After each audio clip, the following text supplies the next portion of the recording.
Good Thursday morning, Market Chameleons, and everyone joining us for the first time. Thanks for coming by and checking out the Market Chameleon pre-market show.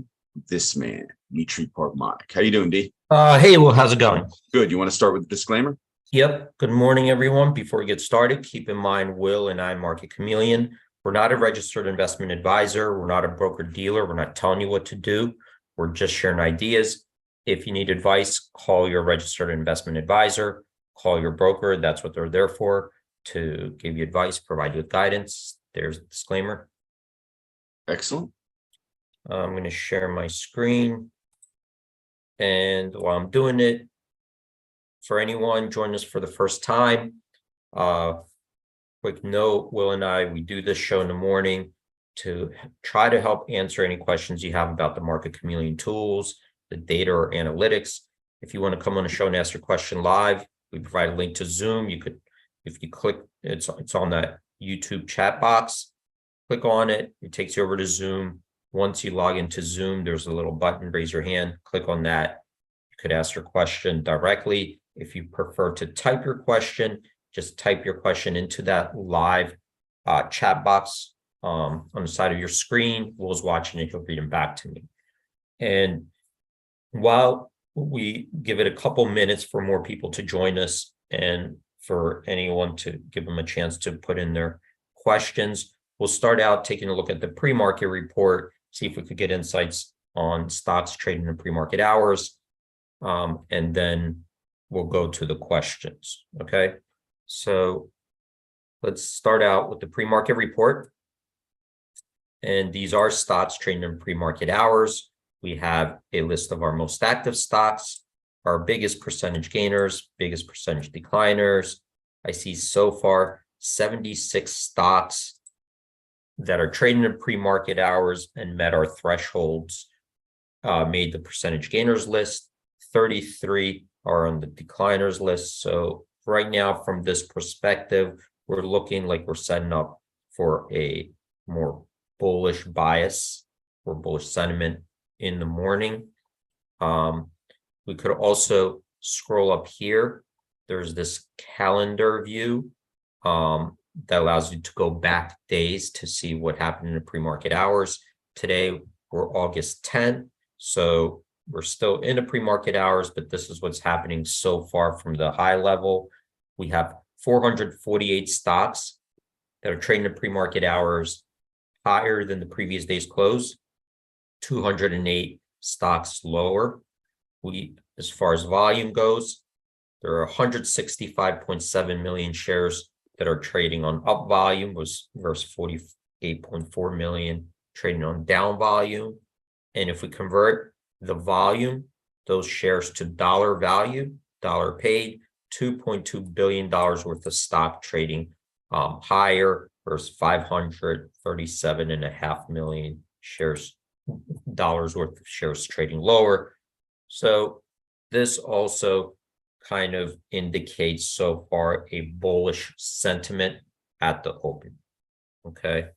One more thing. Let's scroll down here. And when we look at this list, we do see that there are stocks in there. There are low cap stocks, ETFs, leverage products.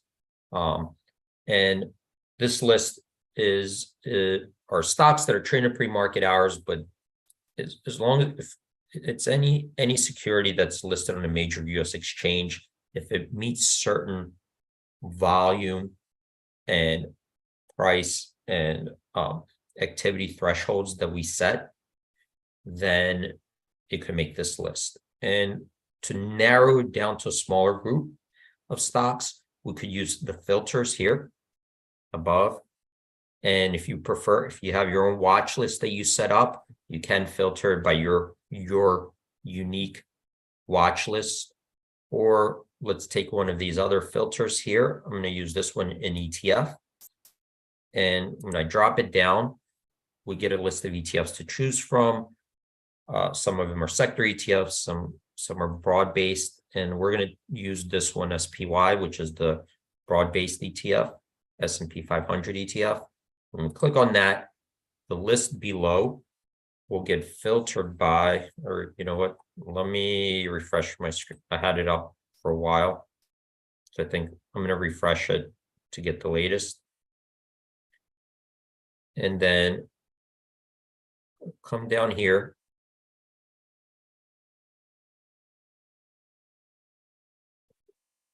In the ETF, I'm going to click on that. S&P 500, and then this will filter the list below by stocks that are holdings in the SPY ETF. Okay, so now we got basically the S&P 500 constituents, and here we see 19 stocks made our percentage gainers list, 3 on the decliners. So from that perspective, we're also indicating right now bullish sentiment at the open, the way things are trading. So we're a couple minutes into it, Will. If you have questions, I will take them now. Yeah, Igor, who's a new Chameleon, just popped in today. He's asking, is there a way to scan for unusual I guess he's asking option activity, but he says for unusual activity in options change as a report and or as a screen filter. So Igor, I'm not sure if you're asking for unusual option activity in the options change as a report and or screen filter. Maybe just show them where unusual option activity is, where you can find that on the site. Yeah. So, I mean, there are a couple different places to do it, and different screeners depend. What? He is asking off the options chain. Off the options chain? Yeah, I don't know if you can do it. I don't know if there's a way to look at. Yeah, he is looking for unusual options activity. I guess he was looking to see if he's on the options chain, if you can see if there's an unusual option activity in that particular stock. Say if he's on, I don't know, just pick a stock, Tesla. What would be the unusual activity? So if you, let's just say we go to Tesla, I'm assuming he's just talking about a particular stock. Yeah, well, if we go to the options chain in Tesla, couple ways to look at, you know, the volume or contracts. So here on the side here, we see that there is a breakdown, right? These are the different expirations available in Tesla, and you could see here how much volume is trading in these particular expirations, right? So here's Tesla, August 11th has the most volume, August 18th, the next, and so forth. So if you click on a particular expiration that you notice something interesting, you know, let's say September 15th, 100,000 contracts traded, you can click on that. That will bring up the September 15th options chain like this, right? And then on the call side and the put side, you see how many contracts traded on each of those options. So here's the puts, 250 put, 17,066, 250 call, 10,406. And if you just wanted to see the most active call and the most active put in this expiration, if you click on that, it will highlight the 2 strikes that are most active. So 250, right, looks like the put, 17,686. And oops, sorry. Let me see where the other highlight is. Okay, so actually that line, both the call and the put, this is the most active call, this is the most active put, 250 in Tesla. So that's one way to kind of, you know, start looking at which options narrowed down, which expiration, which particular options in that expiration are the most active. You can click on the top here, and this will just give you a list of the most active options, right? The top 10. So you can see here, Really, most of them are August 11th. Well, all of them look like they're August 11th, 2 days to go with the volume. And you do get a couple things here, stats on that option. The total volume that traded on that option, right? August 11th, 250 call, 114,823 contracts traded there. This was the open interest in the morning. This is the number of trades, right? So you could see that there are a lot. It's not one big trade. There are a lot of trades going on in that particular option. This is the dollar value of the options that traded, 24.3 million. This is the VWAP price. So this is the average weighted option price that traded in there. So the price multiplied by the volume, that's the average. This is the high and low traded. So this is the high price, low price that traded in this option. And that's the last. You also see the current bid and offer, the implied volatility of this option, the implied volatility changed. So we see that this option, the implied volatility increased 12.6% from the previous day. And then it's a breakdown of how this option's traded. So we see 97% of the volume is a straight buy or sell. So it's not a multi-leg. It's, you know, this 3% is saying that 3% of the volume is part of a spread or part of a different trade, right? It's complex order. But 97% of the volume there is just single leg straight, either buying or selling that call. So you kind of get that summary stat that you quickly can go and see what are the top 10 most active options in Tesla. And then you got these summary statistics to help you, you know, kind of gauge how it's been traded. That was awesome. That was it. Yep. Yeah, well, we did have a follow-up from another, we've a couple new users or a couple new chameleons on today. He said he wanted to, Ario says he wants to tag on that question. There's a unusual option volume menu option.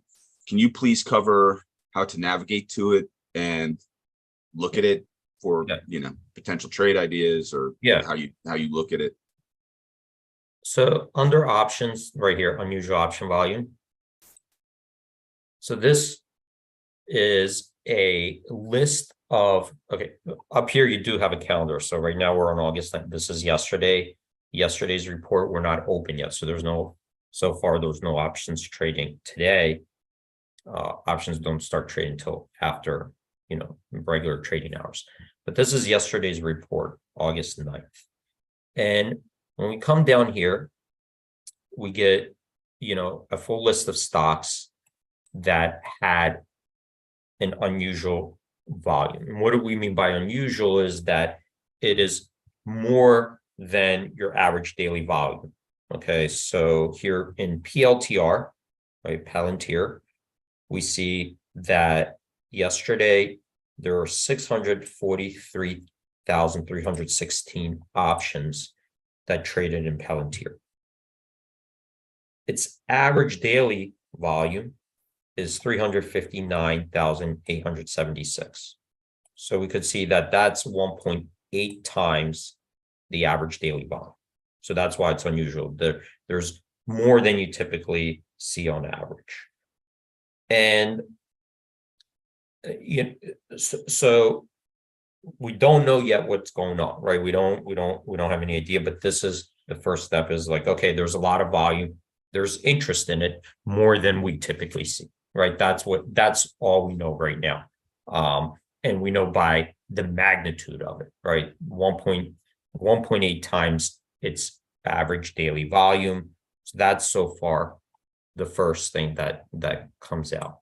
We also see here that in Palantir, in the last 12 days, okay, in the last 12 days, there are five of those days, there was unusual option volume. So this isn't just the first time it's popping into the screen. There are something else has been going on potentially in there, because this is the 5th time in the last 12 days, right? We could click on it and it'll open up. So you see these highlights, these are telling us the days that there's unusual option volume. So can we explain it away? Maybe, because over here, August 7th, we see there's an earnings. So that explains probably the uptick in volume, right? So we see August 7th, there's earnings after the market closed. So the volume ticked up that day. August 8th, probably people closing out as after earnings came out, or maybe new positions coming in after earnings.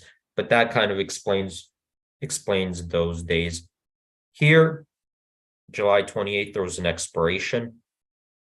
The day after expiration, there's a lot of volume. That could be, maybe explains that away as well. So, I'm not seeing like this build up yet, right? These are not surprises. Okay, that's what we're looking at. Is there's like some kind of weird thing going on there where, like, nothing's going on, but there's a buildup. That's not happening. These aren't really surprises, because there's usually more activity around expirations. It could be people closing out of positions, rolling them, and then as new expirations pop in, you see more activity there. That doesn't look unusual. And around earnings, it's normal to see an uptick in volume. All right, so we're trying to explain away all the information, right? We're gathering information, trying to investigate, seeing what's been going on. So the other thing we have here is, well, there's a lot of, we see that there's a lot of volume here, and we kind of want to try to figure out, well, which way is the volume tending to come from end users coming into the market, right? And that's how we measure sentiment. We have a whole thing on it, so I'm not going to go into the details there because that will take us a while. But in essence, what it's doing is trying to look at the incoming volume, determine which trade is initiating the trade coming into the market, basically the one that's paying to get the execution, paying the spread. And then we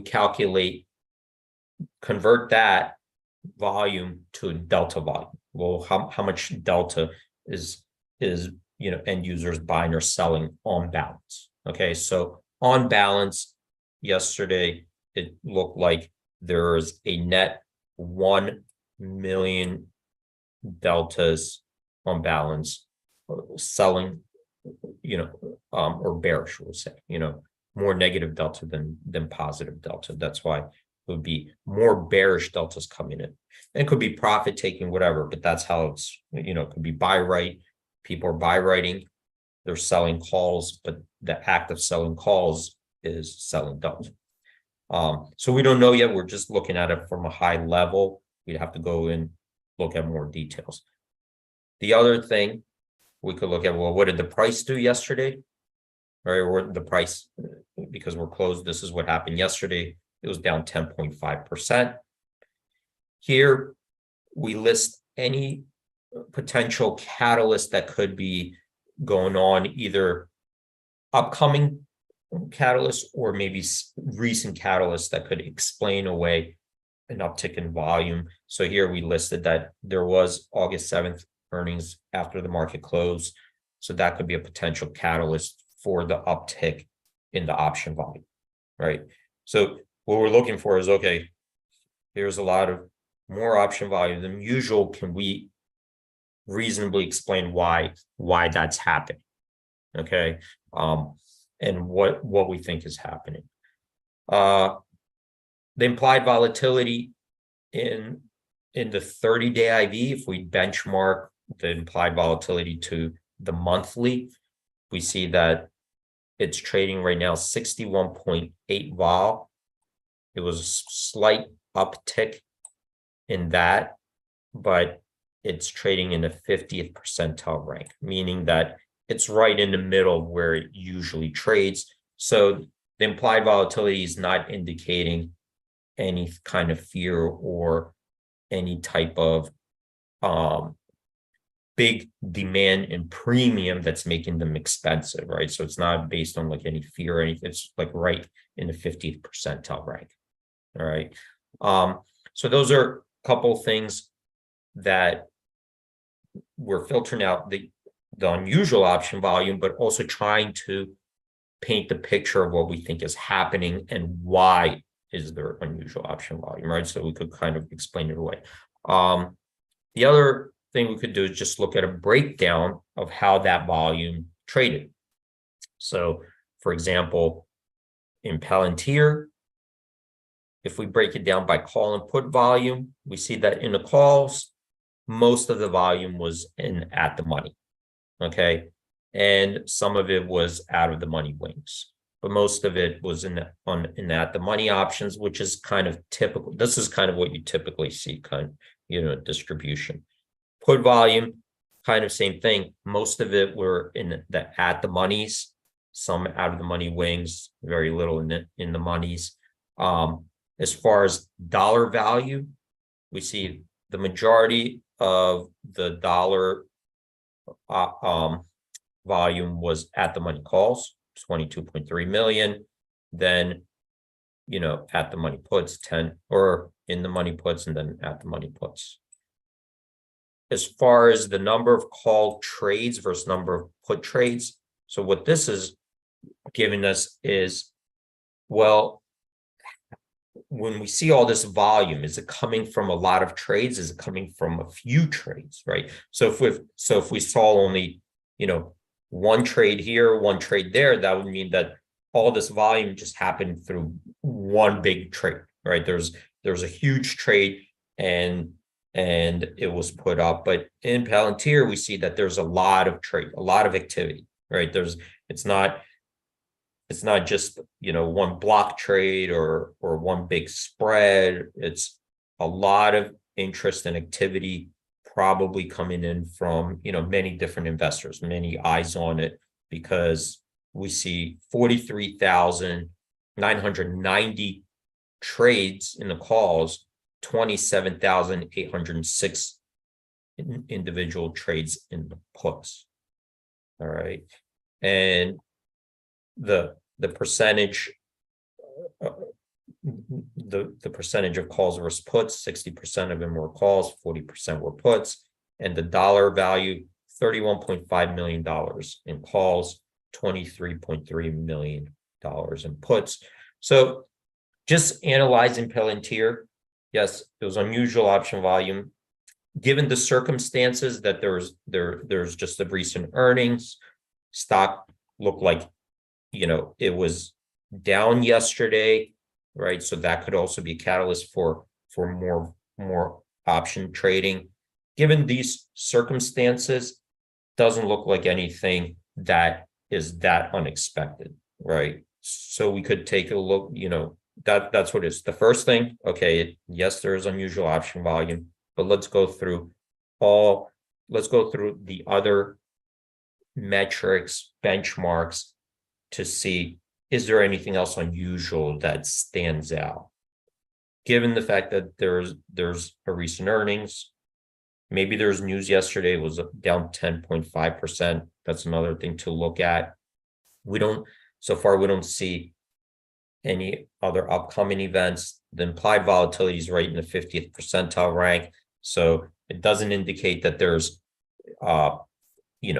a lot of fear being built into the premiums or complacency.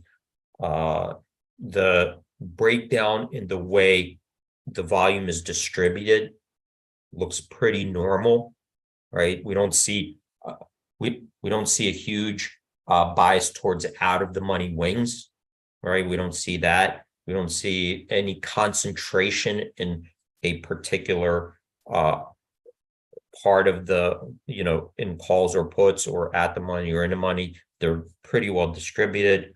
Lots of trading going on here, so it's not coming in from any single player. Looks like there are a lot of people there. So we could just kind of explain that away and say, okay, let me move on. The only opportunity maybe that exists is that we see that there are lots of trades going on, right? So looks like a lot of interest there. Maybe, looking at the skew or places to scalp, just because there's lots of trades looks like that are flown into the market. So what I would probably look at is, are people trading in a way where there could be a potential opportunity in the skew, or maybe scalping certain options in there that could be back and forth. But so far, all this is saying is that there's just a lot of activity, right? A lot of activity as expected. Okay. So that's just taking the top one that was up here, Palantir. I guess we're right up almost at 9:30. I'm going to probably just stop there. Yeah, that's awesome, D. We're 4 minutes away. We do have a question from a new user, and maybe we can come back to it tomorrow. He's asking, is there a place on the portal that lists critical economic events? There is. Maybe we can discuss that tomorrow. Yeah. All right, cool. We'll do that tomorrow. Awesome job. Thanks for all those new chameleons who came in today, for the regulars who are helping out the new chameleons navigate around the site, for Dimitri answering a great question. Awesome job, Dima. Thanks so much. Yep. Thanks everyone for joining. Stay safe out there. Have a great trading day. Hope to see you guys tomorrow. Trade in peace, chameleons. Thanks, everyone. Bye. Bye.